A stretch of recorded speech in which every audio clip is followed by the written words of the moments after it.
나눔교회 성도 여러분, 안녕하세요. 지난 설교 말씀, 누구를 주인으로 섬길 것인가? 혹시 한 주 동안 계속 생각나지 않으셨어요? 저도 그랬거든요. 그래서 오늘 이 시간에는요, 그날의 그 메시지를 함께 다시 한번 곱씹어 보면서 우리 삶의 진짜 중요한 선택에 대해 좀 더 깊이 들어가 보려고 합니다. 내 인생의 주인은 나야. 요즘 정말 많이 듣는 말이죠. 어떻게 보면 이 시대의 슬로건 같아요. 내가 내 삶의 운전대를 꽉 쥐고 있다는 이 느낌. 정말 멋지고 또 힘이 나게 하는 말인 건 분명합니다. 그런데 말이죠. 지난주일 설교는 바로 이 생각에 아주 근본적인 질문을 던졌습니다. 과연 주인 없는 인생이라는 게 정말 가능할까? 하고요. 왜냐하면 성경은 우리가 인지하든 못하든 무언가의 종으로, 무언가를 주인으로 섬기며 살아가고 있다고 분명하게 말하기 때문입니다. 자, 그럼 설교의 첫 번째 핵심으로 들어가 볼까요? 그건 바로 모든 인생에는 주인이 있다는 사실입니다. 다시 말해, 우리 인간은 본래 무언가에 속해서 무언가를 섬기며 살도록 만들어진 존재라는 거죠. 물론 우리가 입으로 주인님 이렇게 부르지는 않죠. 그런데 한번 생각해 보세요. 돈 때문에 잠 못 이루고 성공해야 한다는 압박감에 시달리고 다른 사람한테 인정받고 싶어서 안달이 난다면 내 모든 생각과 감정, 중요한 결정들이 결국 거기에 휘둘리고 있는 거잖아요. 그렇다면 바로 그게 눈에 보이지 않는 나의 진짜 주인인 겁니다. 그러면 내 마음의 진짜 주인이 누군지 우리가 어떻게 알 수 있을까요? 예수님께서 정말 기가 막힌 진단 도구를 하나 주셨습니다. 일종의 영적인 MRI라고 할 수 있겠는데요. 바로 우리의 눈, 그러니까 우리의 시선이 평소에 어딜 향하고 있는지를 보면 알 수 있다는 거예요. 첫 번째는 성한 눈입니다. 헬라어 원어를 보니까 하플루스라고 되어 있는데 이게 무슨 뜻이냐면 단일한, 나뉘지 않은 이런 뜻이에요. 마치 카메라가 딱 하나의 대상에만 초점을 맞추는 것처럼 우리 마음의 시선이 다른 곳에 한눈 팔지 않고 오직 하나님께만 딱 고정되어 있는 상태, 그걸 말하는 거죠. 반면에 나쁜 눈도 있습니다. 이건 딱 봐도 감이 오시죠? 초점이 분산된, 나누어진 시선이에요. 한쪽 눈으로는 하나님을 힐끔 보면서 다른 쪽 눈으로는 세상을 계속 곁눈질하는 거죠.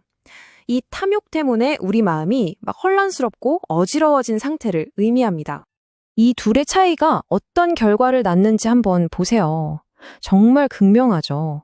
하나님께 시선을 고정한 사람은 어떤 상황에서도 그분의 뜻을 찾고 평안을 누리는데 세상에 시선을 둔 사람은 끊임없이 비교하고 불안해하다가 결국 영혼이 어두워진다는 겁니다. 결국 내가 뭘 보느냐가 내 인생을 결정하는 거예요. 여러분의 시선은 요즘 어디에 가장 오래 머물고 있나요? 다윗의 고백이 바로 이거예요. 그는 자기를 죽이려는 사울이라는 상황을 본 게 아니라 언제나 자기 앞에 계시는 하나님을 봤습니다. 시선을 하나님께 딱 고정하니까 그가 내 오른쪽에 계셔서 내가 흔들리지 않는다는 믿음이 생긴 거죠. 이게 바로 시선의 능력입니다. 자, 이제 예수님의 말씀이 더 깊은 핵심으로 들어갑니다. 아주 단호한 선언인데요. 바로 하나님과 세상 사이에서 어중간하게 양다리를 걸칠 수 있는 중립지대란 없다는 겁니다. 이건 우리 모두가 피할 수 없는 선택의 문제라는 거죠. 여기서 예수님이 섬긴다라고 말씀하실 때 사용한 단어가 정말 중요해요. 헬라어로 둘류웨인이라고 하는데 이게 그냥 서비스한다, 봉사한다 이런 가벼운 의미가 전혀 아니에요. 뭐랄까, 나는 노예로서 당신에게 완전히 속해 있습니다라는 완전한 소속의 의미거든요.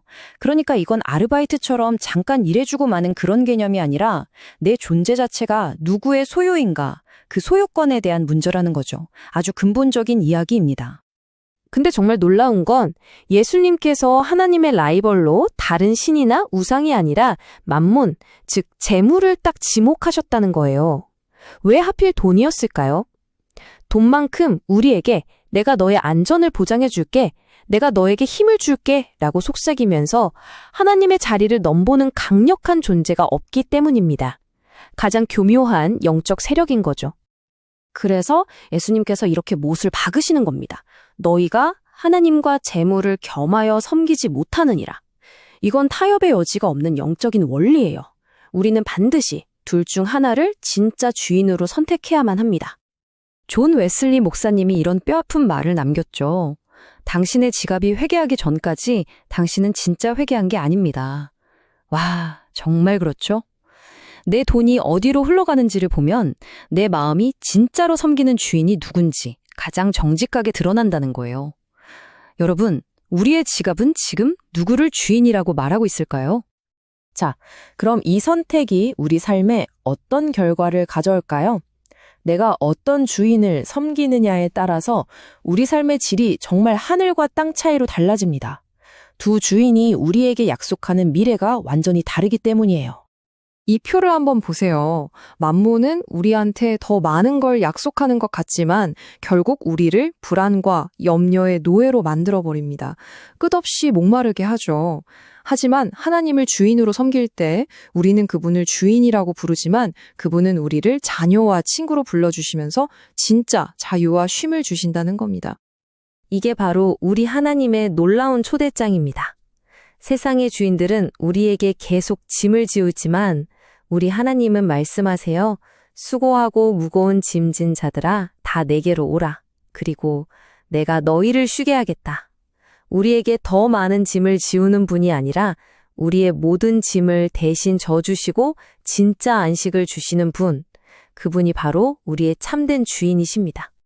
자, 이제 말씀을 머리로만 아는 걸 넘어서 내 삶에 한번 직접 비춰볼 시간입니다. 지금부터 드리는 몇 가지 질문을 가지고 내 인생의 진짜 주인이 누구인지 한번 솔직하게 점검해 봤으면 좋겠습니다. 한번 잠시 멈춰서 생각해 볼까요? 첫째, 내가 아침에 눈 뜨자마자 제일 먼저 손에 쥐고 바라보는 게 뭔가요? 말씀인가요? 아니면 스마트폰 알림인가요? 둘째, 내 시간과 돈을 가계부처럼 쭉 펼쳐놓고 본다면 실제로 가장 많이 흘러가는 곳은 어디인가요? 그리고 마지막으로 인생의 중요한 갈림길에서 내가 뭔가를 결정할 때 맨 마지막에 따르는 최종 기준은 하나님의 뜻인가요? 아니면 나의 이익인가요? 이 질문에 대한 답에 우리의 진짜 주인이 누구인지가 적혀 있을 겁니다. 마지막으로 이걸 꼭 기억했으면 좋겠습니다. 하나님께 내 인생의 주권을 내어드리는 게 마치 나를 잃어버리는 것 같고 손해보는 것 같지만 절대 그렇지 않다는 것. 오히려 세상의 가짜 주인들 밑에서 잃어버렸던 진짜 나, 진짜 평안과 정체성을 되찾는 유일한 길이라는 이 놀라운 역설을 말이죠. 자, 이제 이 질문이 우리 각자에게 남았습니다. 어제까지 어떻게 살았는지는 중요하지 않습니다. 바로 오늘, 이 순간, 여러분은 누구를 당신의 주인으로 고백하고 선택하시겠습니까? 그 선택이 바로 여러분의 영원한 내일을 결정하게 될 겁니다.